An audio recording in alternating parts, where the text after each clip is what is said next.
नमस्कार, हम रिंकू तिवारी, जिला गोपालगंज, बिहार से। अभी हम दुबई में रहिले। स्वागत बा आप सबके हमारे चैनल पे। आज आप सबके एगो सोहर गीत सुनाओ तनी।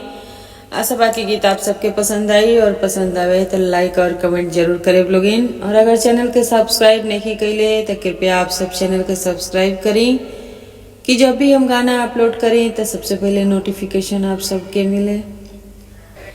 सामने भादो के रतिया बिजुली चमकी जाला हो, ललना बनेले बलमुआ पगड़िया विदेशवा के चली भैले हो।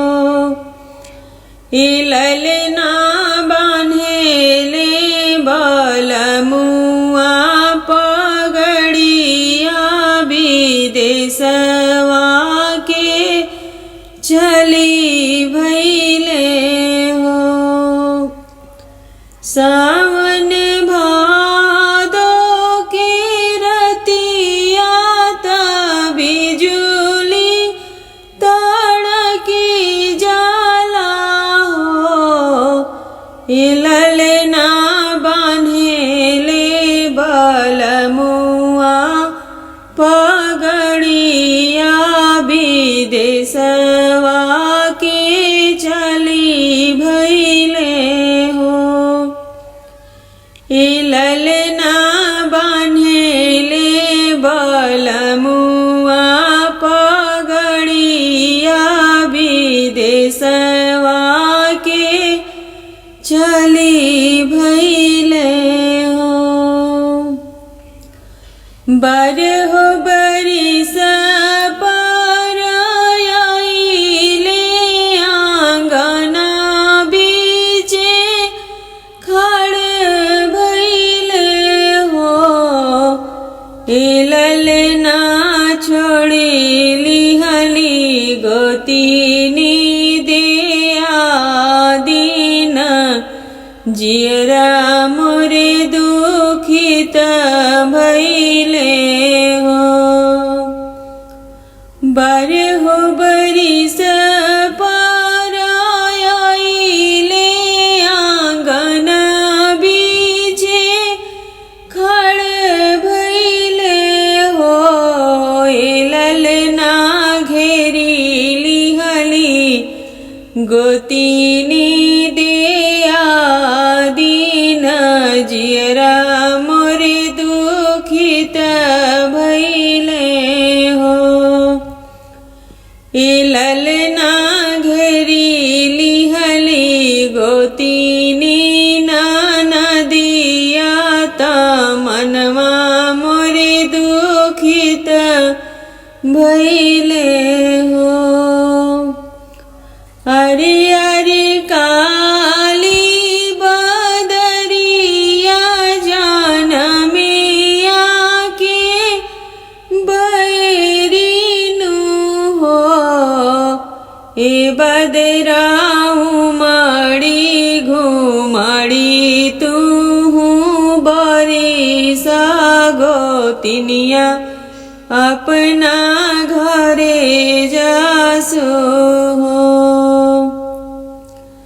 अरे अरे काली बदरिया जानमिया के बैरीनु हो।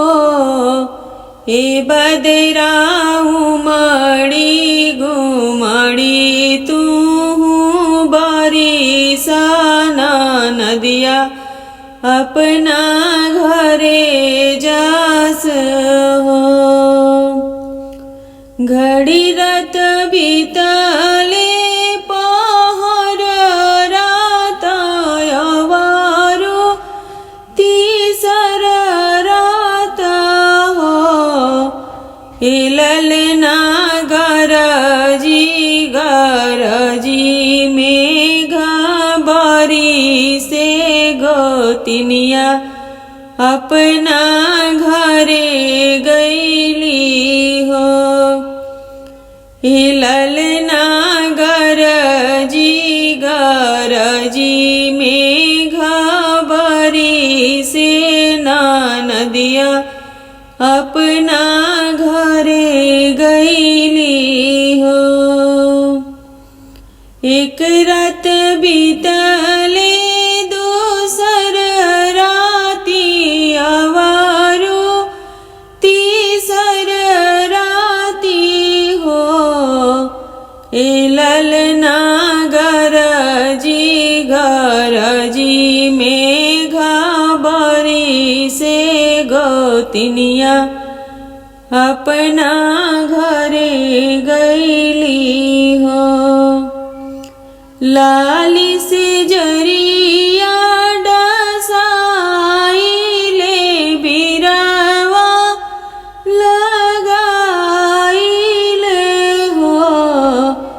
ए ललना प्रभु जी से जरिया बैठाइले नेहिया लगाइले हो। ए ललना प्रभु जी के से जिया बैठाइले नेहिया लगाइले हो। लाली से जरिया डसाइले बिरवा लगाइले हो। ए ललना प्रभु जी से जरिया बैठाइले नेहिया लगाइले हो। ए ललना प्रभु जी के से जिया बैठाइले नेहिया लगाइले हो। सावन भादो की रतिया ता बिजुली चमकी जाला हो। ए ललना बनेले बलमुआ पगड़िया विदेशवा के चली गईले हो। ए ललना बनेले बलमुआ पगड़िया विदेशवा के चली भई